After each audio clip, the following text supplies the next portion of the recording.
The right path, even if it's hard. In the shadow of ancient hills, in a small English village called Ashwale, lived a young man named Cedric Rowan. From childhood, Cedric knew the taste of hardship. His father had passed away when he was just a boy, and his mother, Edith, kept the family afloat by working day and night as a seamstress. Young Cedric spent his mornings helping neighbors pick apples or mend fences, just enough to buy candles for reading at night. When he finished school, Cedric faced a choice. Two roads lay before him. One was the easy road, the road many of his friends had taken, moving to the city, doing whatever it took to make quick money, legal or not. Some of those friends came home with new watches and fancy jackets, but some never came home at all, caught by the law or lost on foreign streets.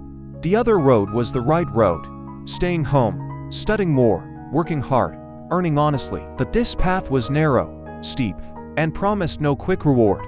It meant long nights, empty pockets, and an endless struggle to make ends meet. One evening, his old friend Gareth returned from the city in a new coat and shiny shoes. He leaned against the garden gate and said, "Cedric, you're wasting your life in this village. I've made more money in 2 months than you'll see in 5 years here. Come with me. You'll have all you've ever wanted."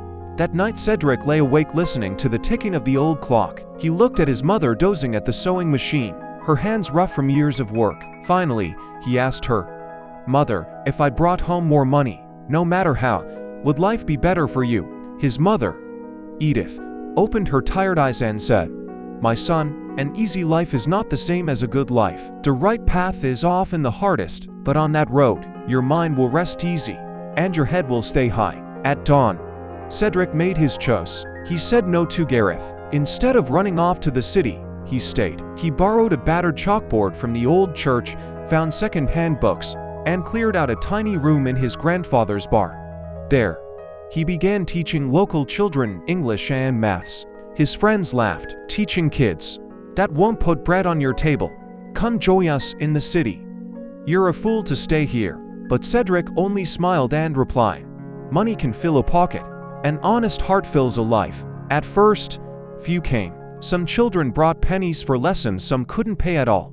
But Cedric never turned anyone away. Slowly, word spread that there was a young man who taught from the heart. When the roof collapsed, one spring, heavy rains came. The barn's old roof gave in. The little classroom flooded, books, papers, everything, ruined. Some villagers shrugged.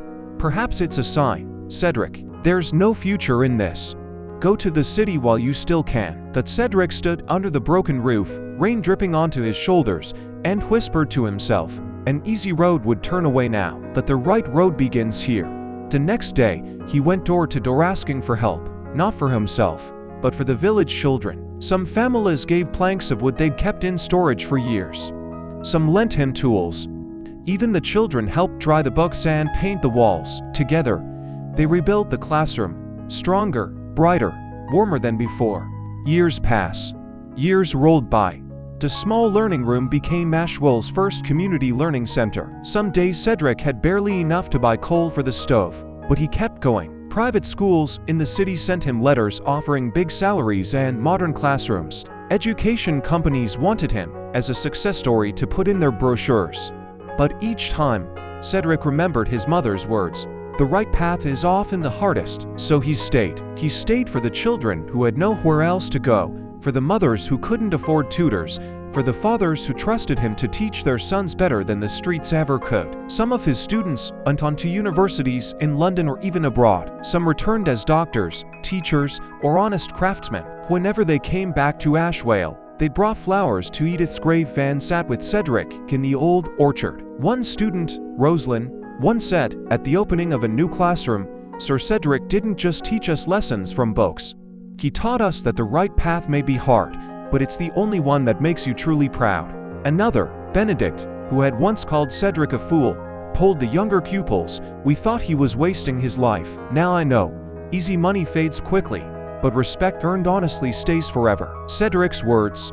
Cedric, now an older man with kind eyes and weathered hands, still stands at the gate of the learning center every morning. When students grumble that the road is too long or the homework too hard, he laughs softly and says, "If the road is too smooth, ask yourself, Is it really right? The right path tests your patience and your courage, but it gives you something an easy road never can. Peace. Sometimes people still ask why he never left for the city's comfort and wealth. He only smiles. Sometimes the right path is staying true to your roots. Sometimes it means lifting up your own people, not just yourself. The lesson: Ashwell's roads still get muddy when it rains. The hills are still harsh in winter, but the people stand taller because they remember Cedric Rowan's truth.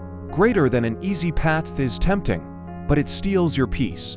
The right path is hard, but it builds your life and lights the way for others, too. So, when you find yourself choosing which road to take, remember, stay on the right path, even if it's hard. That is where real honor, real hope, and real blessings grow.